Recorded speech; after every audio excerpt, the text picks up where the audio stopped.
Gogolak, who has already kicked a 35-yard field goal, will now attempt one from the 20.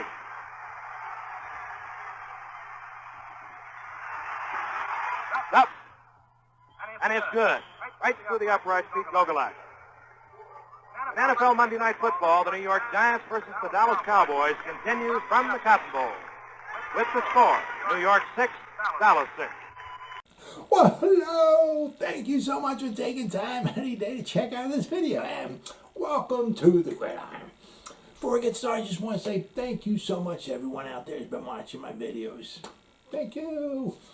If you can maybe give this video a thumbs up or leave a comment below, possibly even share this video, it would mean so much to me. But at least anyway, just thank you so much for just taking time out of your day to check out this video. Thank you. Well, oh my God. Nobody for the Giants was in the Pro Bowl. I mean, you know, you're disappointed, yeah, but you got to realize there's 6 teams that didn't have anybody going to the Pro Bowl. You got the Broncos. I mean, basically, it's like, you know, the teams with the top 6 draft picks. Why? Because the teams stink. And therefore, I don't want to say all the players stink, but the teams just stink, you know. Then you got the Broncos. You got the Broncos at 7-7. Then you got the Giants at 4-10. We got picks 5 and 6. And then you got the other 4 picks. You got the Jaguars are 2-12. The Jets are 3-11. The Lions are 2-11-1. And the Texans are 3-11. So picks 1 through 6. Those teams are, you know, those 5 teams plus the Broncos don't have anybody in the Pro Bowl. So now the Pro Bowlers and the all pros and the Pro Bowlers are selected differently. Now the Pro Bowlers, you got the coaches, you got the players, and you got the fans. Each one of their votes counts as like a third. The guys, the all pros, they're selected by different press organizations, but basically if the Giants don't have anybody in the all-pro game, I'm sorry, the Pro Bowl game, they ain't got no all-pros. Now, I believe this is the second time the Giants haven't had, I think since 2019, didn't have anybody in the Pro Bowl either. But one of the things is that, you know, you know, it's kind of like voting. You know, you got to make your voice heard. Now, it's you know, yeah, maybe we're going to go over maybe a couple guys who maybe got snubbed, you know, the Giants, maybe, you know. And you look, when you really think about it, there's not many guys, you know, who could be kind of considered to be in the Pro Bowl. But you got, I mean, it's like voting. You got to make your voice heard. Yeah, I mean, you know, the coaches go for a third, right? The players, their votes count for a third, but, you know, the fans count for a third. I mean, you know, 33%. That's a lot. I mean, you know, we're in New York. A lot of Giant fans out there. You know, if we made a big push, that might have helped get 1 or 2 of these guys maybe over the edge, maybe get them into the Pro Bowl. Some of it, it's kind of like, you know, in the beginning of the season, you know, everybody's all gung-ho and all this, and yeah, we're number 1, we got, you know, but as the season goes on, you find out, yeah, we really, really stink. I mean, a lot of the, you know, excitement and all that just kind of goes by the wayside, doesn't it? You know, you're not as much into it, you know, maybe, you don't pay as much attention to them, so I mean, therefore, maybe voting for your favorite player or players on the Giants isn't a big priority anymore. I mean, if we were right now, if we were 10-4, leading the division, everybody'd be all gung ho, and you know, maybe we'd have a lot more people voting for the Giants, and you might have somebody actually making it into the Pro Bowl. It's just the way it is. I mean, since you got all the teams that really stink, right? You know, a lot of the fans are just waiting for next season, right? Now, Graham Gano was, I believe I read he was the second kicker, so he became in second place. Now, I mean, there's nothing wrong with that. I mean, Matt Gay of the Rams is the kicker for the NFC. Now, you can't really argue with that. He's 28 out of 29 on field goals, 96.6% field goal percentage. I mean, just phenomenal. He's 40 out of 41 on extra points. I mean, he's only missed 2 kicks all year. I mean, Graham Gano came in second place. There's nothing wrong with that. You know, he's 27 out of 31. I mean, 87% success rate. I mean, that's good. I mean, out of his 4 misses, 3 of them are over 50 yards long. So, I mean, he had a phenomenal season last year. He's done another great season this year for us. I mean, he's made all his extra points. But just got to show you, one of the problems with the Giants is Matt Gay from the Rams has made 40 out of 41 extra points. Graham Gano made all of his. He's made 15 out of 15. He's kicked 15 extra points. Now, you know, we've gone for maybe 2 points or something like that. I mean, just goes to show you that, I mean, you know, the Rams, 41 extra point tries. The Giants, 15. The Rams have tried 26 more extra points. Yeah, one of the many reasons why the Giants are where they are. So Graham Gano had a great season, but, I mean, Matt Gay certainly deserved. Now, if Matt Gay maybe were hurt, Graham Gano would maybe, would be a Pro Bowler. But it is what it is. But, I mean, if you start looking at kind of like the offense, I mean, is any of the quarterbacks on our team? Nope. Daniel Jones, 10 touchdowns, 7 interceptions. I mean, let's not even go into Mike Lennon. You know what I mean? So, of course, none of the quarterbacks. The running back, Saquon Barkley's got 429 rushing yards. He's got 37 receptions, which is nice, but nothing super spectacular for 248 yards. I mean, Devontae Booker, he's got 506 rushing yards. He's got 32 receptions for 237 yards. I mean, okay, nothing super spectacular. None of those guys deserves to be a Pro Bowler. You got our wide receivers. Kadarius Toney's got 35 receptions. I mean, if they could have maybe used him right, if he could maybe have ever stayed healthy, all this stuff and everything. I mean, we saw what he could do against Dallas. He had 10 receptions in the one game. And then in one game against the Rams, the first drive before he got hurt and he had to come out of the game, he had 3 receptions in the first drive. They couldn't cover him. But, between injuries and, games maybe he didn't start or maybe not using them right or whatever, he only has 35 receptions. You got Evan Ingram, our Pro Bowler from last year. He has 40 receptions. Okay, but he has 2 touchdowns, nothing super spectacular. You don't deserve to be in there. Shepard's got 36 receptions. Now, he's been hurt a lot. I think he missed 10 games this year. I mean, if he was in there all the time, never got hurt, he would certainly have a lot more than 36 receptions. But, would he be a Pro Bowler? I don't think so. Then you got Kenny Golladay. He's got 31 receptions, 477 yards. No touchdowns. You don't deserve to be a Pro Bowler. Our offensive line, I mean, on our offensive line, but Andrew Thomas, all right? I mean, Billy Price is, no. Will Hernandez, Billy Price and Will Hernandez, they've been, every game they've been in there, but I mean, they're not Pro Bowlers. Nate Solder, no. Matt Parrott, no. I mean, you got Andrew Thomas. All right, Andrew Thomas has done very, very well. He's missed a few games. He's still got, the problem with his feet, his ankle, so I mean, I don't know if he's going to want to miss it any more time, but, there's apparently 3 tackles that did make it. You got Trent Williams, Tyron Smith, and Tristan Morris. Now, that one kind of hurts because the Giants could have drafted him. But, I mean, it's just, I looked at Pro Football Focus. I mean, Andrew Thomas, he his overall grade, just Pro Football Focus, he's grading at, 22nd overall.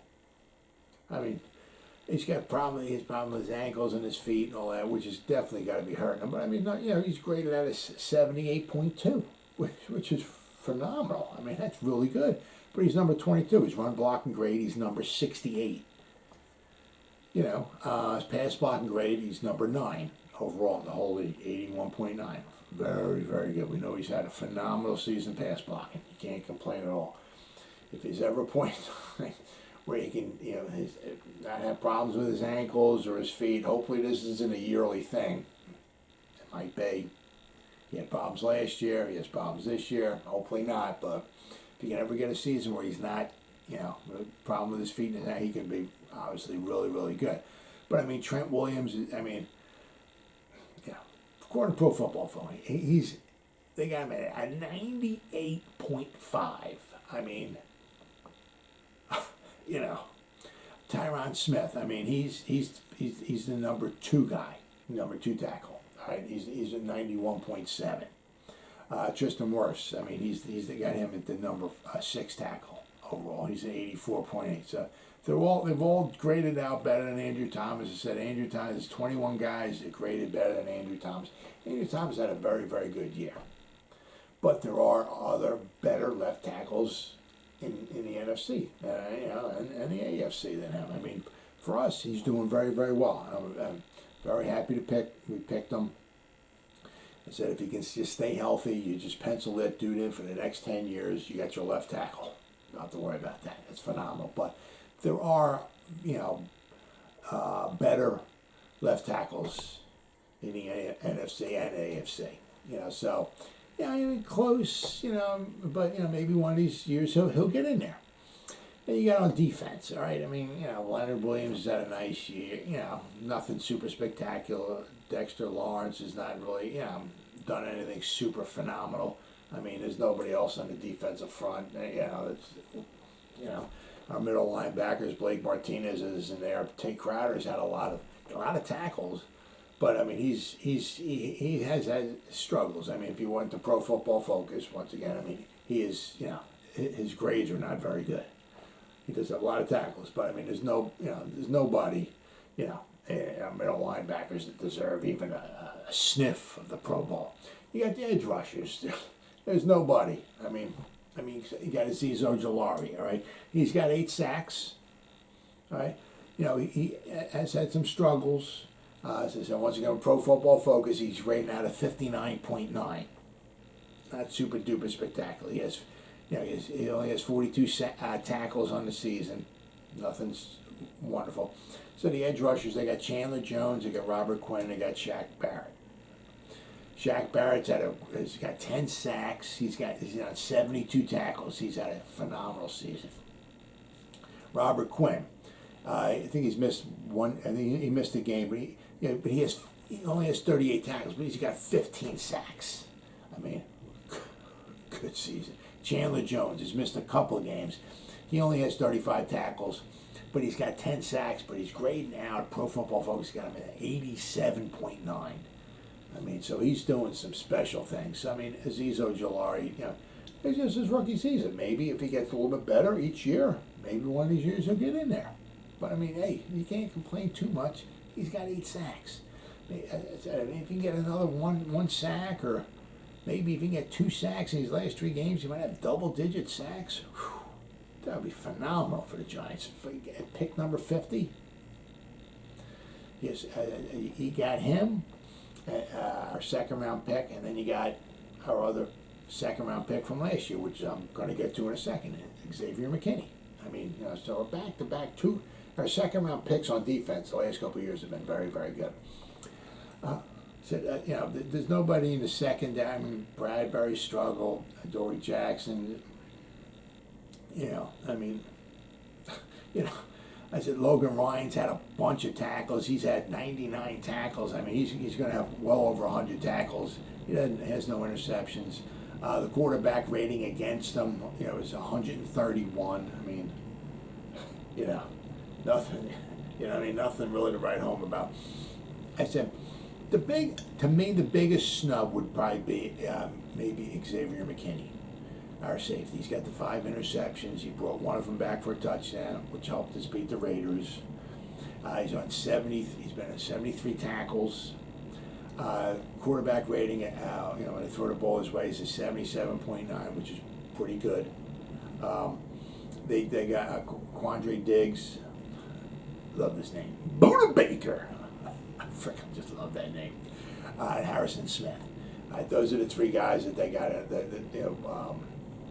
Quandre Diggs is a free safety, and they got two strong safeties in there. It's close. I mean, Xavier McKinney could have possibly got in there. I mean, Quandre Diggs, Xavier McKinney's got 5 interceptions. Quandre Diggs got 5. Quandre Diggs has 82 tackles. Xavier McKinney's only got 73. Yes, I mean, that one's, and you got Buda Baker. He's a 4-time Pro Bowler. He's got 3 interceptions this year, and he's got 79 tackles. So, you got Harrison Smith. He's a good tackler. This year he's been very good in coverage. He's a 6-time. He's almost like a perennial Pro Bowler. The guy's really good. So I mean, they put him in there over Xavier McKinney. Sometimes it's hard to argue with that.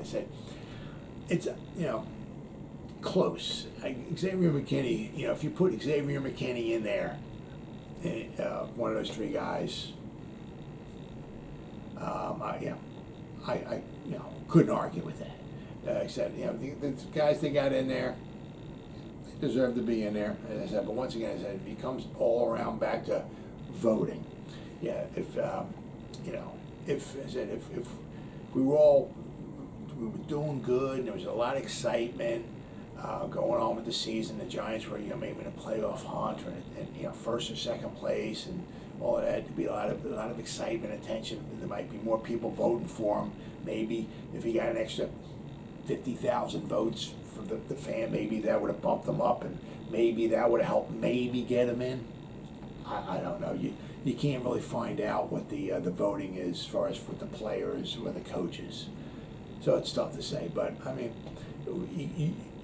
us fans, we have to do our part. And if you got the New York market, there's a lot of New York Giant fans out there in the New York, especially in the New York market. I mean, there's no reason why we can't go out there and really. I went online and did it. There's no reason why we can't go out and support our guys, even if they're having a bad season. But I'm just saying that's what a lot of times what winds up happening. Once you start losing games, and it's like, oh, okay, we stink again. Maybe next year, I mean, the excitement and all of that just starts coming down, and you just don't wind up voting. It is what it is. But I mean, if anybody got snubbed, my number one guy to get snubbed would be Xavier McKinney. I definitely think that he certainly could have gotten in there. Next year's a new year, gets a little more experience, and feels a little more comfortable and all that and everything, and hopefully he'll start becoming a perennial Pro Bowler. Then I saw an article. I mean, it seems like it's every. I seen Marcus Mariota possibly to the Giants, and obviously Russell Wilson to the Giants. Now I saw an article from Chris Canty talking about, suggesting maybe the Giants should go after Jimmy G.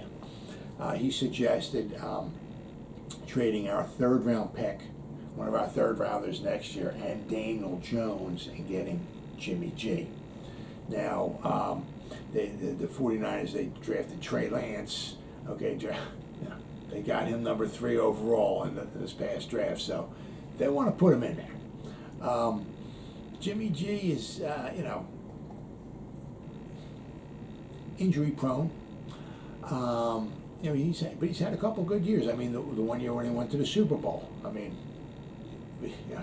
very, very, very good year. I mean, he completed 69% of his passes. Played all 16 games. He had 27 touchdown passes, 13 interceptions. I mean, the guy can do it. This year, in 14 games, they lost to the Titans.